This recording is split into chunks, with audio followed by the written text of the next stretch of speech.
Hey friends, welcome to Gardening with Creekside. Today we are in one of our favorite gardens to visit. We are at the trial gardens for Spring Meadow Nursery here in Grand Haven, Michigan. We love coming here. We have been here, gosh, I don't know, 4, 5, 6 times, and we come to this garden mainly to be inspired because this is the trial garden for Spring Meadow Nursery. Of course, they are the home to the Proven Winners Color Choice shrubs.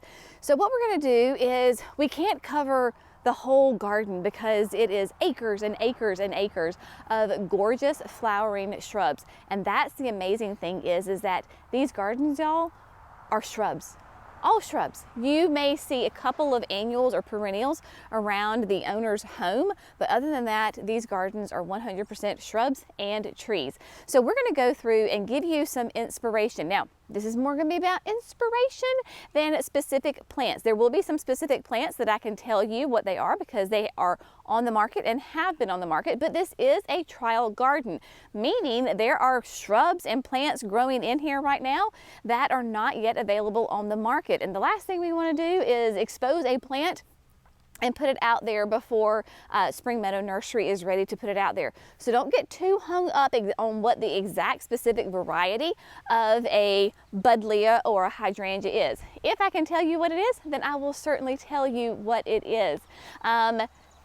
Yeah, so we're gonna have fun. Now, couple of things. It is a nice cloudy day because we love to film in the clouds because it just shows everything so nice.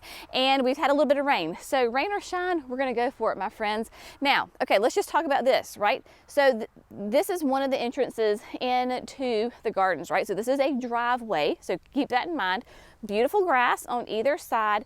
But look, we have a beautiful combination of trees, right? So no matter what your trees are, you've got your trees. Then we layer in. We start with mass plantings of nice short buddleias. I would say that these are probably in the pugster family, right? We love their pugster butterfly bushes because they're nice and short and compact. And then behind that, we have the famous, and I can tell you that this is the famous hedge of your Incredible hydrangeas. They have, they really are a famous hedge. And these Incredibles have the improved version of an Annabelle, right? So look at this massive, huge bloom on this. This is a double row. So when they planted this, it is a double row that is staggered to give you this massive curve of peel of these gorgeous, smooth, arborescent hydrangeas. This is what inspired, I'm sure, hundreds of landscapes, but also ours at the house behind the wall of the patio, the seating wall, is because when you see, let's just come over here right quick. When you see this gorgeous display of these Incredible hydrangeas, and this is really the famous shot right here, is because they have them lined in mass all the way around, and they have it outlining this entire flower bed. Now, I have no clue how many hydrangeas are in here. I would even hate to say how many are in here. 40, 50, 60, I don't know. So remember, whenever we do these videos, whether we are here at Spring Meadow or maybe we are even at our house doing projects, don't get hung up on that you have to replicate it exactly. No, not at all. Maybe you only have room to put one Incredible hydrangea. That's amazing. Go for it. For us, we had room to do 5. So we did 5. There you go. It is just take the inspiration. Now, where I can tell you is because we are here for the leaderboard event, and leaderboard is where Spring Meadow invites growers to talk about the new introductions that are coming out. We will have a video announcing the new introductions, but that will be released like in September, October. We wait for Spring Meadow to give us the green light on that. So this afternoon, tonight, we're gonna come and have dinner here on the grounds at the gardens. So what they have done in preparation for that is some of these shrubs will have little name placards. So if it has a name placard, I know that I can talk about it. So here we have a nice hedge. This is Limelight Prime. Remember, so Limelight Prime has been on the market for several years now. Now notice This is a panicle hydrangea. It is later than your arborescens in blooms. So this is still in that bud stage. Interestingly enough, we have limelight primes at our house, and they are in full beautiful bloom, right? So they're that nice creamy white. They'll start out a little lime green, right? So these guys, the new buds, have a little bit of that lime green hue to them. As they open up and mature, they do turn a nice creamy white. So that just kind of shows you, depends on where you are in the country, what growing zone you are. Here we are in Western Michigan. Of course, we're in, North Carolina. And so your different plants are going to, or your same plant rather, is going to bloom at different times. But again, did a nice hedge. This is a single row. So a single row planting of your limelight primes. So really fun on that. And so anything that you're interested in that I tell you a specific name of, just go on to, you can go to provenwinners.com and you can get more information about those plants. I just can't remember all the growing zones and all the information right off the top of my head. Now, one thing, well, there's a lot of things that I love about this garden, but one thing is that they have some of the most beautiful macrophylla hydrangeas I have ever seen in my entire life. Today, here we are, middle of July. It is so incredibly pleasant. If you've been watching any of our videos lately, at home, you know that Jenny is just a hot, sweaty mess in a drop of a hat. We're not sweating at all, and it's glorious. And these macrophylla hydrangeas are showing that. So you have got these stunning, and you're gonna see them everywhere. It is hydrangea season for sure here in Western Michigan. And you'll notice, even on the same plant, you have got pinks, you have got purples, they have got nice, strong, sturdy stems, and this is why they put these plants here in the test gardens. They wanna see, are they floppy? Or do you have any kind of black spot, any kind of fungus on these plants? How are they doing? So these plants could sit here in the garden for a couple of years because they want to watch them long term before they introduce them onto the market. So you see an example of hydrangeas that are in full bloom, and then over here you have got more hydrangeas, but notice how much delayed they are, right? So we want hydrangeas that kind of bloom at different times, but that will still give us gorgeous color. So whatever variety this is, it definitely is going to be much more delayed than the other ones. Yeah, so coming on over, you'll notice that you have got the mass garden, like the ultimate design of this garden is that it's very linear, right? So they keep a beautiful edge, nice lush grass here between the flower beds. They have got a mix of trees because they do introduce trees into the Proven Winner tree line that falls underneath Spring Meadow Nursery. But you'll see all sorts of different kinds of hydrangeas that they're trialing. They've got hydrangeas. I know this is a lilac. I can just tell by the foliage on it. I'm going to assume that this is probably maybe a barberry because it has that barberry look to it. And so we've got plants in here. Then you've got evergreens. You've got this beautiful conifer, right? Very upright, very interesting. So if you're looking at redesigning a flower bed, if you're looking at maybe you've got a new construction home that you're looking at, how do you want to lay out your gardens? And in fact, I want to share with you when we were here last year, I think it was last year when we were here, that we ultimately got inspiration for the design of our Proven Winner signature garden. So I want to show you that garden and we can see what it looked like last year when we were here versus this year when we're here. Let me show you that garden. All right, my friends, so you ready for this? Come on. So this garden in front of me, last year when we were here and we were touring this garden, we saw it, of course, ground level, right? And out, yes, it is a gorgeous new, it was a new garden at the time. They had just really planted, especially the interior of it. It was not until Jerry put the drone up that I saw it from top down, that's where I got the inspiration. Because the gardens here are just, they're massive and they're beautiful. And so you can really, that bird's eye view gives you that overall design of the garden. So fun story. So Dale and Liz Deppy, owners of Spring Meadow Nursery, they live on this property, and as property came available from their neighbors, they bought that land and turned it into gardens. So this lilac tree was original to their neighbor's home. It is such a beautiful tree that they left it and then designed the gardens around it. When we were here last year, all of the hydrangeas were in the interior, were newly planted. So to be able to see what it looked like last year and then 1 year later in a growth is really fun. So what they've done, which I love about the simplicity of the design of the garden, right? You don't have to make it complicated. You can keep it simple, sweetie. You have got, right? You've got this beautiful lilac tree in the center. They created a flower bed around it with all of the same hydrangea. So the hydrangea that you see in the front and center, that is the Tough Stuff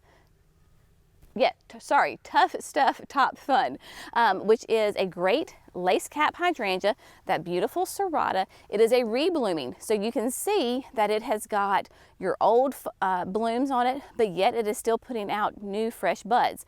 So that Tough Stuff Top Fun, same hydrangea all the way around this lilac tree.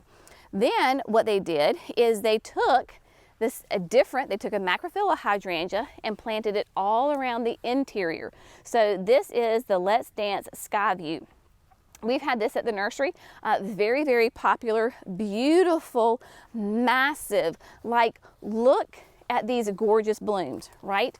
Just incredible. A nice kind of a shorter, now these are young.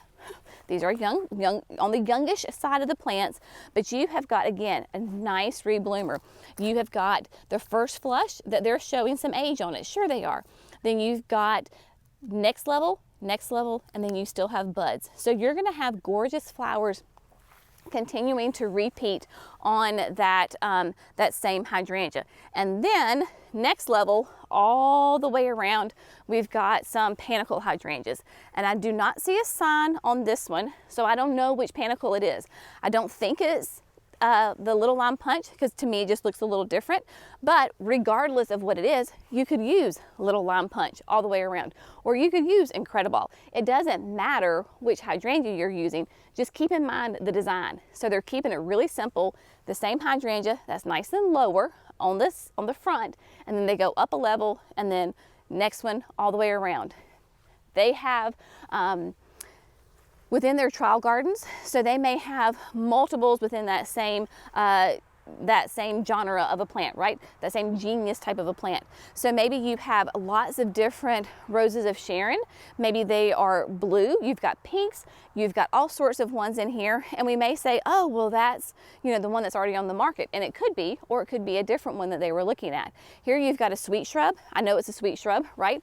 Because it has that beautiful, nice glossy foliage, has that nice deep red maroon flowers on it, and so nice and big, right? So you've got different colors, different textures here in the garden. So you've got a purple rose of Sharon, you've got a nice lovely pink one, you have got all sorts of different kinds within here in the garden.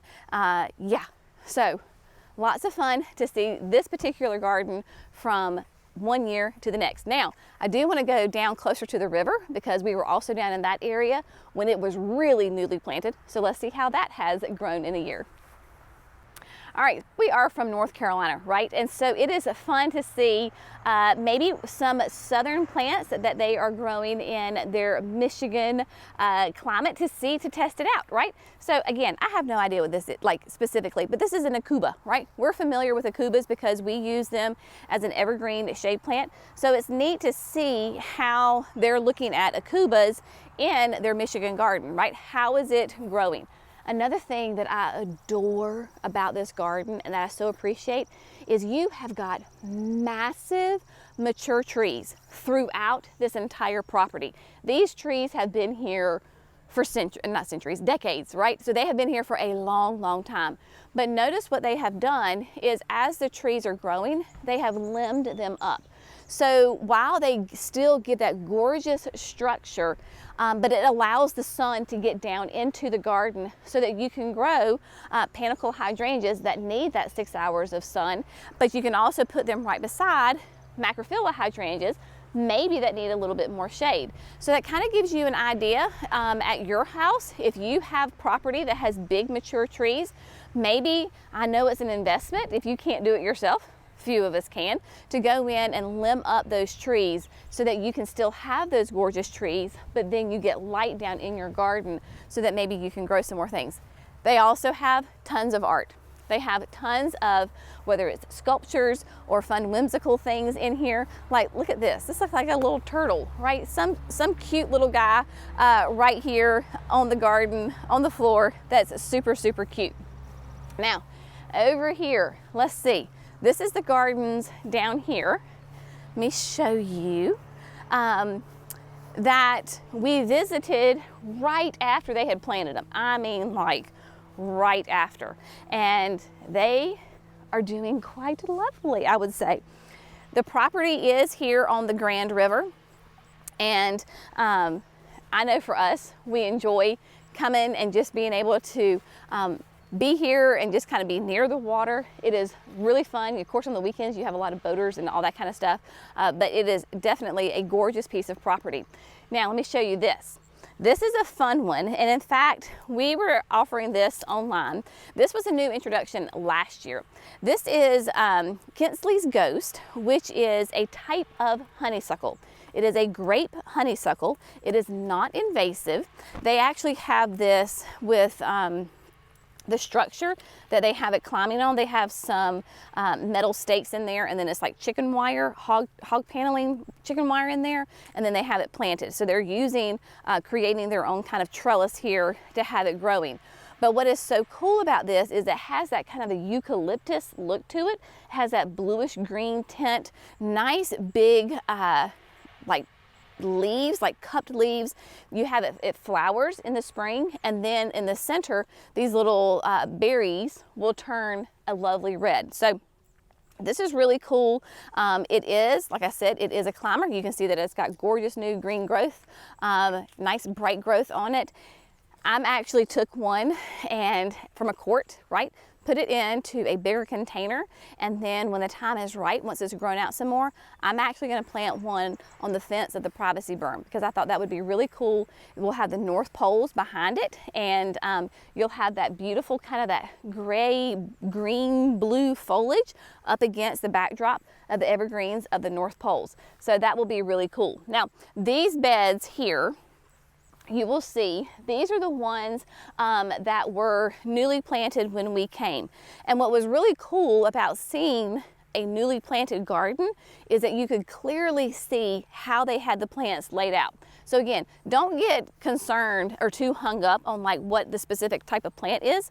That's not the purpose right now that I'm trying to teach you. The purpose is how do we design the garden? How do we take a flower bed that basically is like a rectangular shape that had absolutely nothing in it, brand new, and how do you create interest in it? One of the main things that I have taken away from this garden is that they don't plant one of something unless it is a specimen like that Kinsley's Ghost. What they do is they plant them in groups of 3, in 5, in 7. They plant them in mass.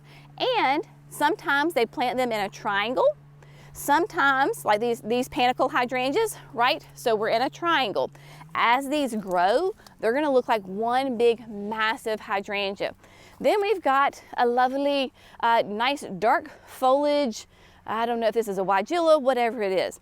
But you've got 3 of them right here, nice dark near black foliage, and then you've got these beautiful creamy white, nice foliage, dark green on them right here against that, right? And then you've got different ways that they have their plants laid out. So here we have hydrangeas that are in a group of 3, right? That triangle shape.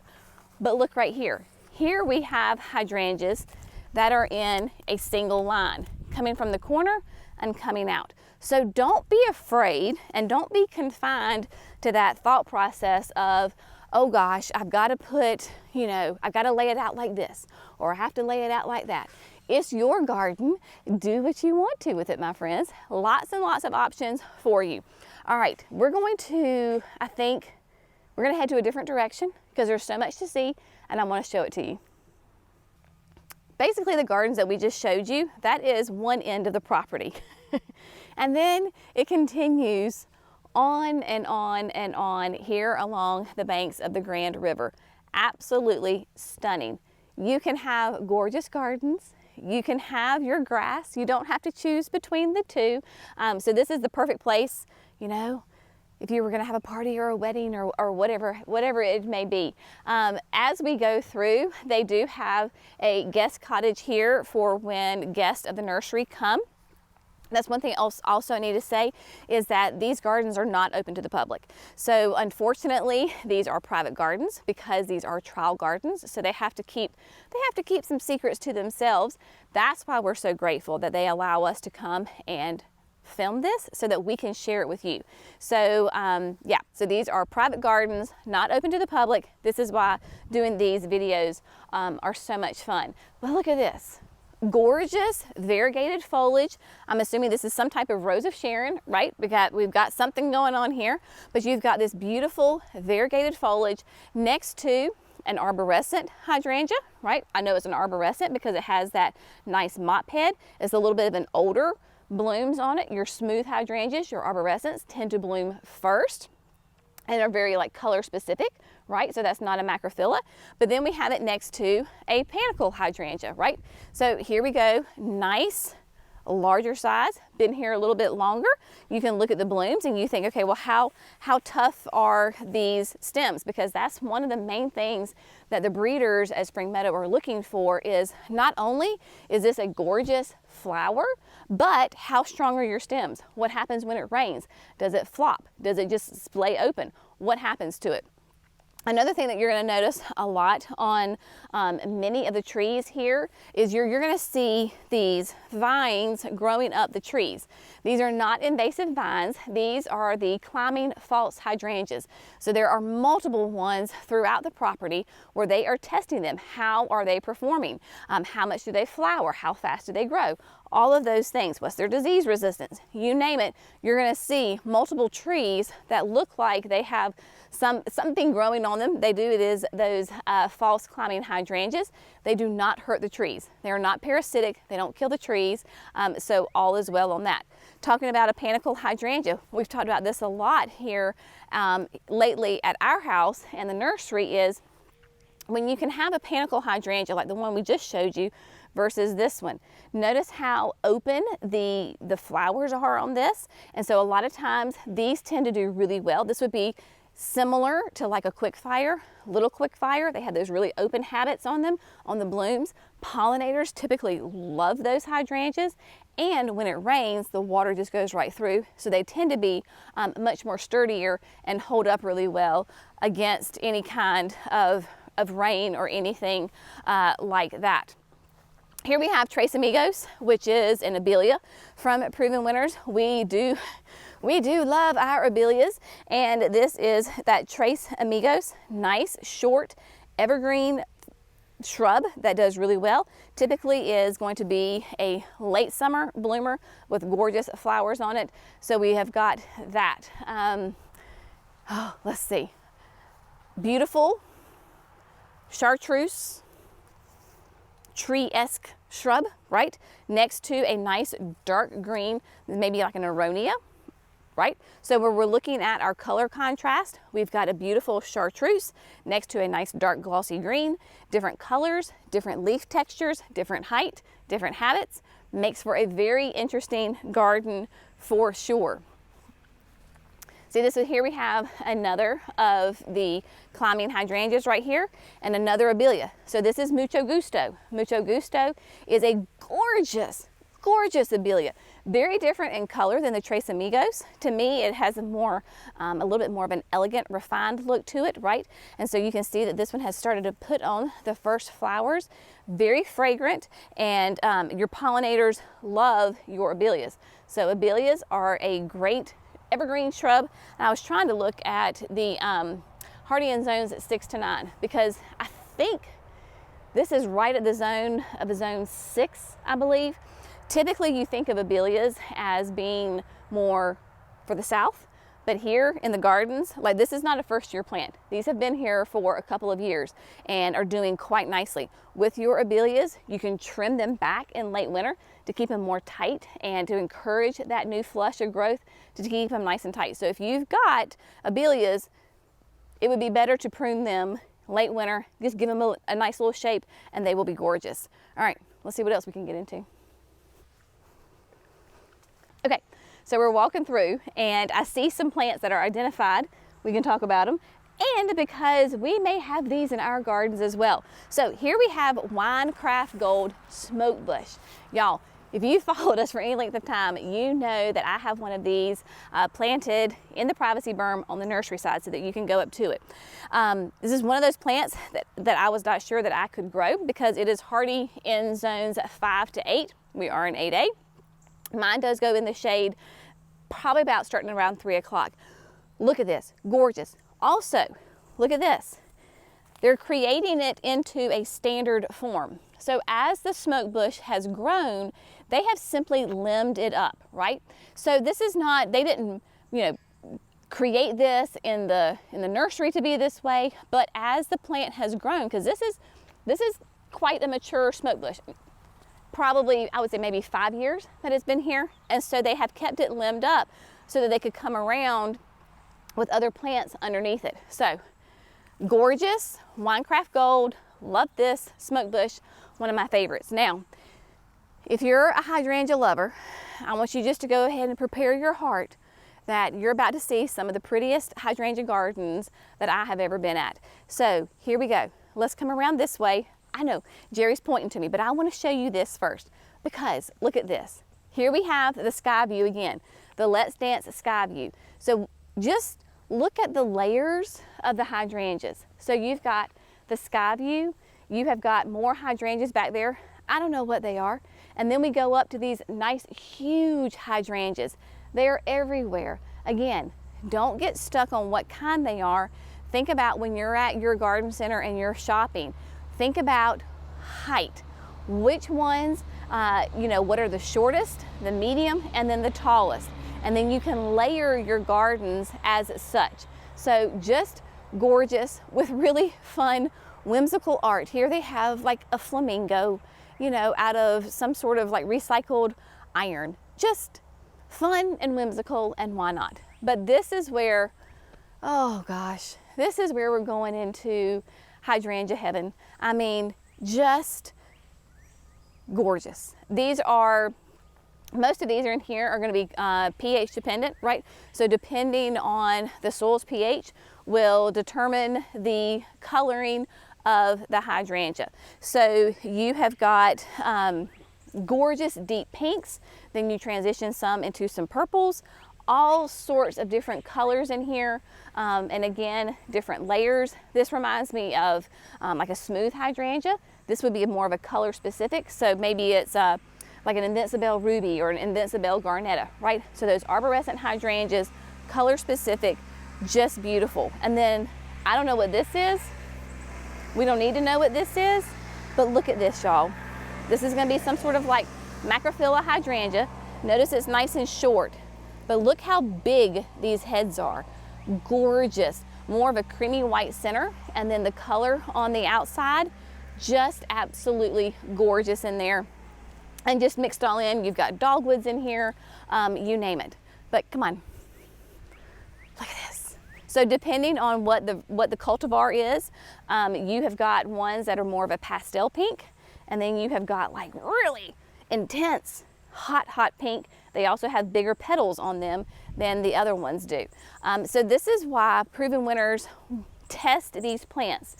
They're testing all of these hydrangeas, every single shrub, every single tree that's in here, they come through. And yes, they may be in here for years. They want to see how they're performing in the gardens. So what I love about being able to come here is that we get to talk to the breeders. We get to talk to the R&D folks to understand how their brains work in selecting the plants that actually make it to the market as a proven winner's color choice shrub. So they're looking for the flower power. How do they rebloom? How do they hold their foliage? How do they, the disease resistance, right? Their growing habits. and then they just really put them to the test, put them out here in the gardens, and then they will walk through as an R&D team, and they will come through with their clipboards, I think on like a weekly basis, and they evaluate. So maybe they look at this hydrangea, and as soon as it starts blooming, they make note of it. And then they make notes for how long does it bloom? How long do you have gorgeous color on it? And does it rebloom? Do you get a second flush? So that's just really some neat and interesting kind of inside thoughts of how they are looking at their gardens. You know what this says to me right here? Potential. This says, oh goodness, what are they going to plant here? Obviously, maybe something was here, I don't know, but it's like, okay, free space. What new plants are gonna go in there? But look, I don't even know what that is. Obviously, we have a panicle hydrangea. That is and Jenny's gonna tiptoe on in there, because as long as I don't squish on a plant, I know they're just fine with it. Give you an idea about the size of this. So Jenny and her little 5'2" foot self is next to this absolutely stunning hydrangea, panicle hydrangea, next to this thing, this gorgeous tree, extremely large shrub that has these cool white flowers that are absolutely covered in honeybees. Like this tree shrub is absolutely buzzing because of all the bees that are here. I can't tell that it has a fragrance. Clearly the bees are attracted to it because, like I said, honeybees are all over it. Super cool. Whatever it is super cool. Yeah, love it. All right, going down somewhere else. Let's mosey on.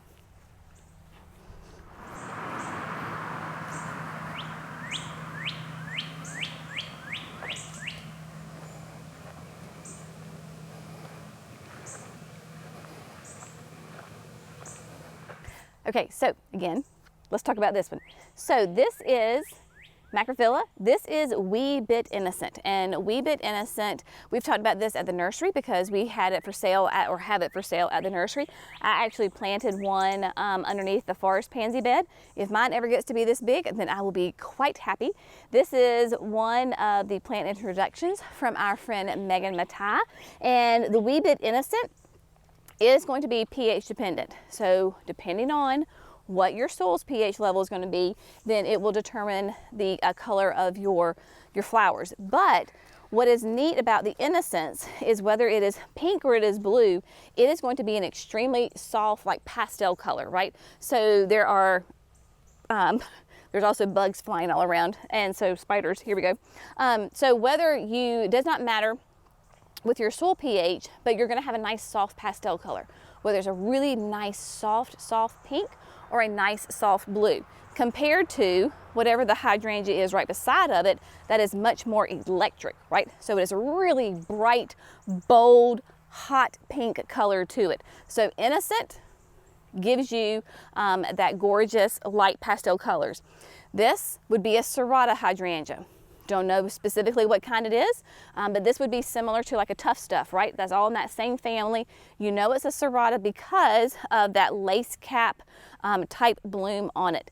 Obviously this is going to be a rebloomer because you have got older blooms and then you have got nice little buds. So this is going to continue to be blooming. So I know that in like my mom's garden, she has had great luck with the serratas, Tough Stuff's Top Fun, all of that series, because they do really well in dry shade and a little bit more sun depending on where you are.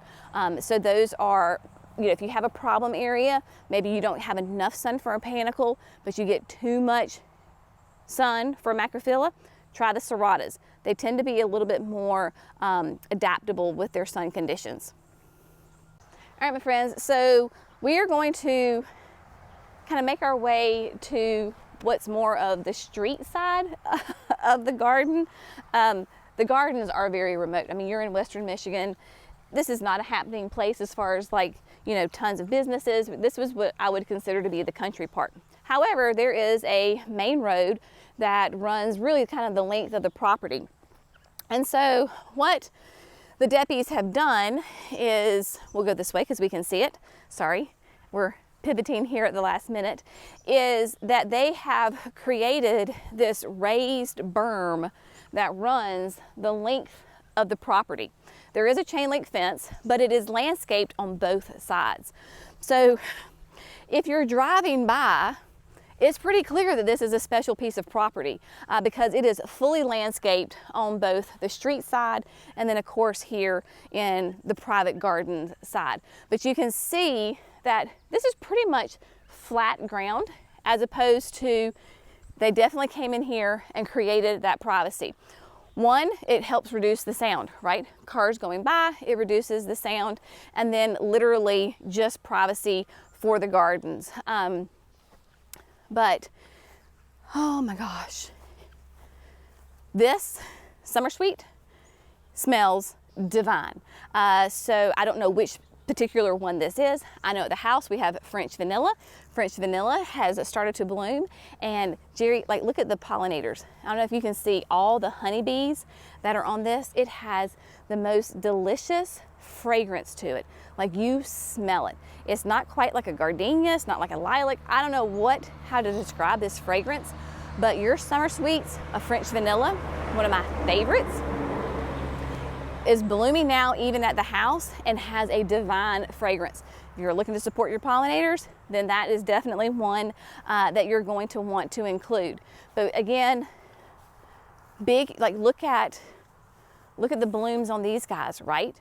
Ooh, I got pollinators in there. Hopefully they don't mind me touching them. But you've got these honeybees in here, nice open habit on them, nice strong sturdy stems, right? You've got lots of strength to them, and then you've got a beautiful Rose of Sharon behind it with trees and all sorts of great things. This reminds me, I don't know that it is, it's not labeled, but it reminds me of pufferfish. Pufferfish, of course, was new last year, I believe it was. A panicle hydrangea, nice, open, light, airy. There are pollinators everywhere, y'all. Nice, light, open habit to it. Very strong, very sturdy. So when it rains, the water flows through it. Yes, firelight tidbit. Now, this is one of those hydrangeas that we cannot keep in stock at the nursery, and which all good things, because these are just great plants.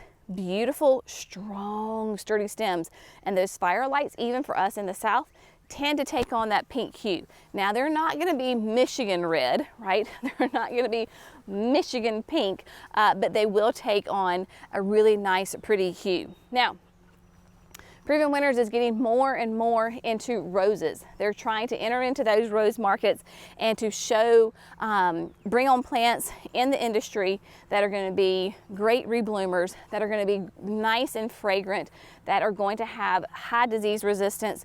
So this is an area, and then there's another little section next door that has a lot of roses. So these are roses that have made it to this point so far.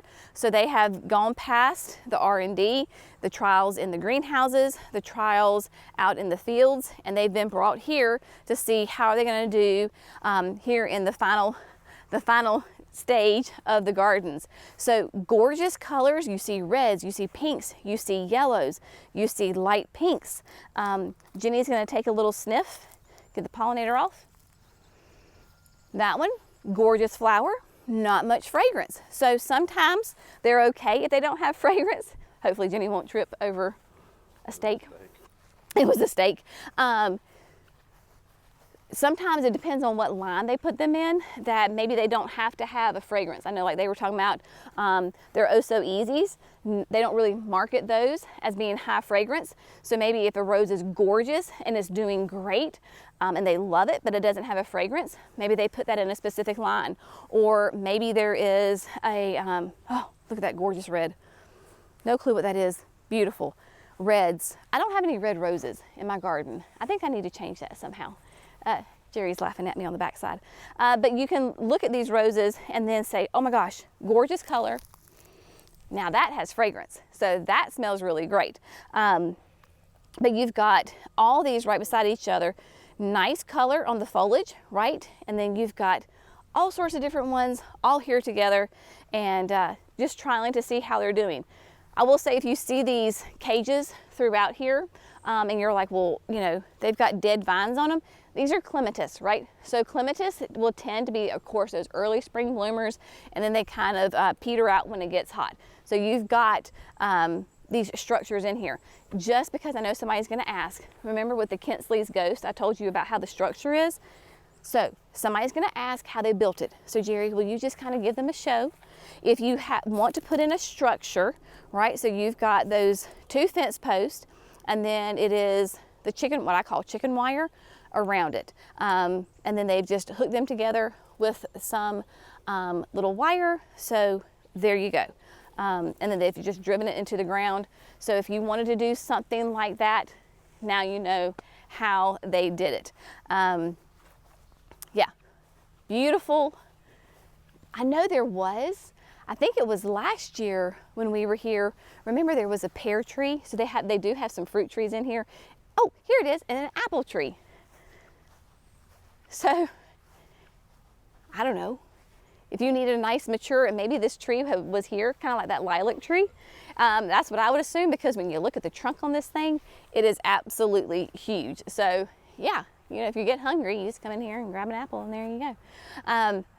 But yeah, so you've got more of the roses. We're back to where we started with that incredible hedge, right? So we've kind of come full circle here in the garden. Y'all, I've not even shown you, I mean, we could probably do, I don't know, 3 or 4 videos to really cover the entire gardens.